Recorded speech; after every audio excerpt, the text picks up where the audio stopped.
안녕하세요. 힌키랩입니다. 한강버스 타는데 3,000원이면 된다고요? 근데 그 뒤에 숨은 진짜 가격표를 보면 얘기가 좀 달라져요. 서울시가 이 한강버스에 쏟아부은 돈이 무려 1,487억 원이에요. 근데 벌어들인 돈은 겨우 104억. 그런데 말입니다. 더 웃긴 건 민간 투자자는 고작 49억만 넣고 발을 뺐다는 거예요. 나머지면요? 다 우리 세금이죠. 오늘 이 숫자들을 하나씩 뜯어보면 3,000원짜리 버스 뒤에 어떤 이야기가 숨어 있는지 알게 될 거예요. 자, 먼저 한강버스가 뭔지부터 간단히 볼게요. 마곡에서 잠실까지 한강 위를 달리는 배예요. 선착장이 총 7개 있어요. 마곡, 망원, 여의도, 압구정, 옥수, 뚝섬, 잠실. 강북에 3곳, 강남에 4곳이에요. 총 거리 28.9km를 여의도 기준으로 동쪽 서쪽으로 나눠서 하루에 32번 왕복하고요. 운항 간격은 약 1시간이에요. 첫 차가 아침 10시, 막차 도착이 저녁 8시쯤. 요금은 성인 3,000원, 청소년 1,800원, 어린이 1,100원이에요. 기후동행 카드 쓰는 분은 월 5,000원만 추가하면 무제한으로 탈 수 있어요. 교통카드 환승 할인도 되고요. 탑승 경험도 좋다는 평이 많아요. 한강 위에서 바람 맞으며 서울 풍경을 보는 게 3,000원이면 나쁘지 않잖아요. 자전거도 실을 수 있고 반려견도 같이 탈 수 있어요. 4개국어 오디오 가이드까지 있고요. 선착장마다 농심, 오뚜기, 삼양라면 체험존이랑 BBQ, 스타벅스 같은 먹거리도 잘 갖춰져 있어요. 타본 사람들 반응을 보면 경치면 진짜 좋다. 한강을 이렇게 볼 수 있다니 새로웠다는 얘기가 많거든요. 관광 콘텐츠로서의 매력은 분명히 있는 거죠. 근데 여기서 한 가지 질문이 생겨요. 경험은 좋은데 이 3,000원이 진짜 3,000원일까요? 우리가 내는 3,000원 말고 보이지 않는 가격표가 따로 있는 건 아닐까요? 숫자를 한번 뒤집어 볼게요. 한강버스 전체 매출에서 운임 수입이 차지하는 비중이 겨우 20%예요. 나머지 80%는 선착장의 라면 체험존, BBQ, 스타벅스 같은 부대 사업에서 나와요. 이게 얼마나 이상한 건지 비교해 볼게요. 서울 지하철은 부대 수입 비중이 10%예요. 근데 한강버스는 80%라고요? 10%랑 80%예요. 이건 같은 카테고리로 묶을 수 있는 숫자가 아니거든요. 치킨집인데 매출의 80%가 맥주에서 나오는 느낌이에요. 치킨은 손님을 끌어들이는 미끼인 거죠. 한강버스도 똑같아요. 3,000원은 입장료고 진짜 장사는 안에서 하는 거예요. 이게 교통수단인 건가요? 한강 위에 떠 있는 푸드코트인 건가요? 근데 3,000원이 진짜 문제가 아니에요. 이 배를 띄우는데 들어간 돈을 보면 3,000원 같은 건 아무것도 아니거든요. 자, 여기서부터 진짜 놀라운 숫자가 나와요. 한강버스 사업은 2015년에 총 사업비 317억으로 시작했어요. 그때는 뭐 한강에 배 좀 띄워보자, 300억이면 되겠다 이 정도 느낌이었던 거예요. 근데 2024년이 되니까 1,487억이 돼 있어요. 약 5배가 뛴 거예요. 500만 원짜리 중고차 사러 갔다가 이것저것 옵션 넣고 어쩌다 보니 2,300만 원짜리 신차를 할부로 끊어버린 셈이에요. 에이, 이왕 하는 거 좀 더 좋은 걸로 하자 하다가 예산이 5배가 된 거죠. 회사에서 이러면 바로 감사 들어오거든요. 아, 실제로 감사 들어왔어요. 그건 뒤에서 얘기할게요. 그리고 이건 끝이 아니에요. 20년간 총 사업비는 약 3,430억이에요.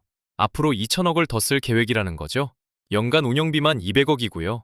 매년 200억이면 서울 시내 주요 도로 하나를 완전히 새로 깔 수 있는 규모예요. 이 돈은 누가 냈을까요? 제일 큰 손은 SH공사예요. 출자금 51억에 대여금 875억, 합치면 926억이에요. 근데 생각해보세요.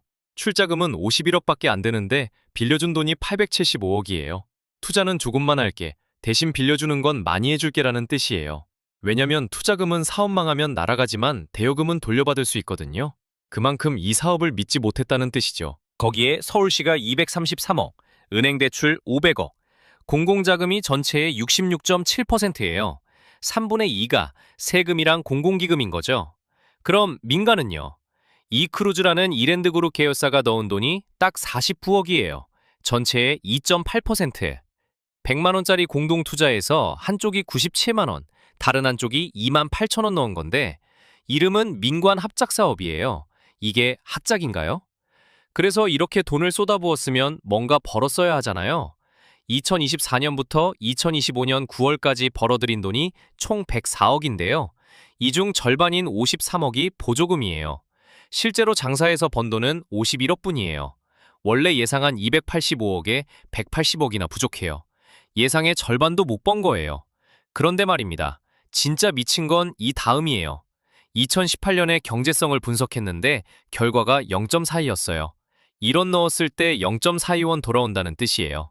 10,000원 넣으면 4,200원 돌아오는 거죠. 절반도 안 돼요. 보통은 이 숫자 보고 접어야 정상이거든요. 근데 서울시가 2024년에 다시 분석하니까 1.77이 나왔어요. 어떻게요? 전체 사업이 아니라 선착장만 떼어내서 따로 계산한 거예요. 수학시험 42점 받았는데 잘 푼 문제만 따로 채점해달라니까 77점이 나온 셈이죠. 이제 민간 투자자 이야기를 해볼게요. 이 크루즈가 처음에 259억 넣겠다고 약속했어요. 이랜드그룹 계열이에요. 뉴발란스, 애슐리 부페하는 그 그룹이요. 근데 사업비가 5배로 뻥튀기 되고 투자 조건까지 바뀌었어요. 원래는 적자 나도 최소 이만큼은 벌게 해준다는 약속이 있었거든요. 쉽게 말하면 월급제였던 거예요. 근데 이게 적자 난 만큼만 메꿔줄게로 바뀐 거예요. 월급제에서 갑자기 성과급제로 바뀐 거죠. 그것도 성과가 날 거라는 보장 없이요.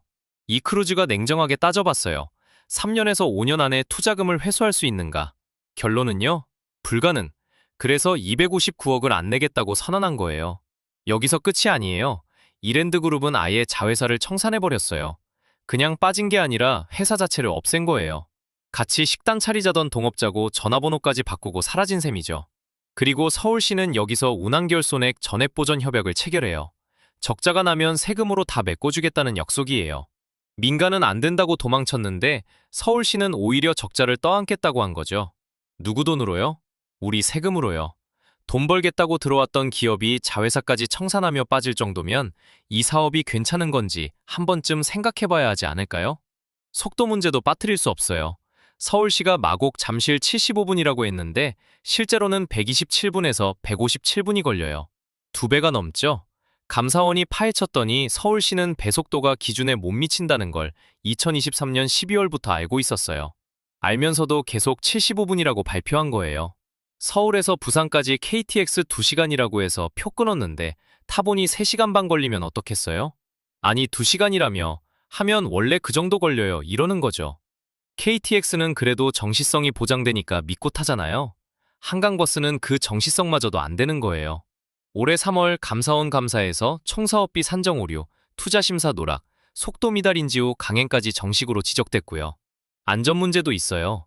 배미치의 강바닥에 긁히는 선저 접촉이 15차례 발생했어요. 강바닥에 직접 긁힌 게 8건, 이물질에 걸린 게 7건. 한강 결빙으로 운항이 중단된 적도 있는데요. 결빙 안전관리 계획은 한강이 얼고 8일 뒤에야 만들었고 그 전까지는 카톡방으로 관리했대요. 1,487억짜리 사업을 카톡방에서요. 자, 그러면 사람들은 이 배를 타긴 하는 걸까요? 개통 첫날 4,361명이 탔어요. 좌석 점유율 80%였죠. 여기까진 괜찮아 보여요. 근데 둘째 날 2,696명, 셋째 날 2,957명, 그리고 그 뒤로 평일 1,000명대로 뚝 떨어졌거든요. 경기도 광역버스 한 대가 하루 2,500명 태우는데 배 여러 척이 버스 한 대만도 못 탄 거예요. 올해 3월 재개통 때도 첫날 3,644명이 탔는데 금방 비슷한 패턴으로 돌아갔어요. BTS 공연이 있던 주말에는 8,555명까지 올라갔지만 초대형 이벤트가 있었는데도 좌석 점유율은 56%밖에 안 됐어요. 이벤트가 있어야 사람이 몰리고 이벤트가 있어도 절반밖에 안 차는 구조인 거죠. 더 중요한 건 왜 탔느냐예요. 이용 목적 1위가 특별한 경험으로 74%, 2위가 경치 감상으로 53%, 출퇴근이요? 거의 없어요. 국민 66%가 출퇴근 교통수단이 아니다라고 했고 SH 이사회 내부에서도 대중교통 명분이 떨어진다는 말이 나왔어요. 런던 템스 클리퍼를 한번 볼게요. 보조금 없이 민간이 운영하는데 연간 400만 명이 타요. 비결은 강이나 항만의 양쪽을 건너는 구조라서 다리를 돌아가는 것보다 배가 더 빠른 구간이 존재한다는 거예요. 시드니 페리도 마찬가지예요. 멜리비치 같은 곳은 육로로 한참 돌아가야 하는데 배 타면 훨씬 빨라요. 그래서 진짜로 출퇴근에 쓰는 사람들이 있는 거죠. 근데 서울은요? 마곡에서 잠실까지 동서방향으로 쭉 가는 거예요. 지하철 2호선이랑 9호선이랑 정면 경쟁인 거죠. 지하철은 5분 간격이고 한강버스는 1시간 간격이에요. 지하철은 날씨 상관없고 한강버스는 얼면 멈춰요. 이 싸움이 될 리가 없잖아요. 한강에서 배가 안 드는 게 아니에요. 관광으로 솔직하게 포지셔닝 했으면 오히려 괜찮았을 수 있어요. 한강 야경 보면서 타는 3,000원짜리 배? 외국인 관광객한테도 매력적이고 서울 시민한테도 나쁘지 않은 경험이잖아요. 근데 대중교통이라고 해야 세금 쓸 명분이 생기니까 그렇게 우기는 거예요. 문제의 핵심은 배가 아니라 이 배에 붙인 이름표예요. 대중교통이라는 이름표를 떼고 관광이라는 이름표를 붙이면 적어도 세금 낭비라는 비판에서는 벗어날 수 있을 텐데요. 그런데 말입니다. 이 모든 걸 알면서도 서울시는 뭐라고 했냐면요. 오세훈 시장은 2, 3년 내 흑자 전환하겠다고 했어요. 국감에서는 교통이라는 게 꼭 빨라야 되나요? 라고도 했고요. 교통이 빠르지 않아도 된다니 이건 좀 할 말이 없네요. 더 씁쓸한 건 서울시가 직접 의뢰한 외부 용역 보고서에 향후 20년간 수요가 계속 감소할 거라고 적혀 있다는 거예요. 자기들이 시킨 분석에서 안 된다고 나왔는데 그걸 알면서도 밀어붙인 거예요. 이게 진짜 씁쓸한 부분이에요. 물론 4월부터 잠실에서 마곡까지 급행 노선이 추가되고 서비스 개선도 계속 이어지고 있긴 해요. 서울시도 올해 상반기에 사업성 재산정을 하겠다고 했고요. 혹시 이 과정에서 관광형으로의 전환 같은 현실적인 대안이 나온다면 그때는 좀 다른 이야기가 될 수도 있겠죠. 정말로 달라질 수 있을지는 지켜봐야 할 것 같아요. 다만 지금 확실한 건 하나 있어요. 3,000원이면 된다고 했는데 진짜 가격표는 우리 세금 고지서에 찍혀 있다는 거예요. 다음에도 이런 세금 이야기 듣고 싶으시면 구독 한번 눌러주세요. 우리 세금이 어디로 가는지 같이 추적해요. 감사합니다.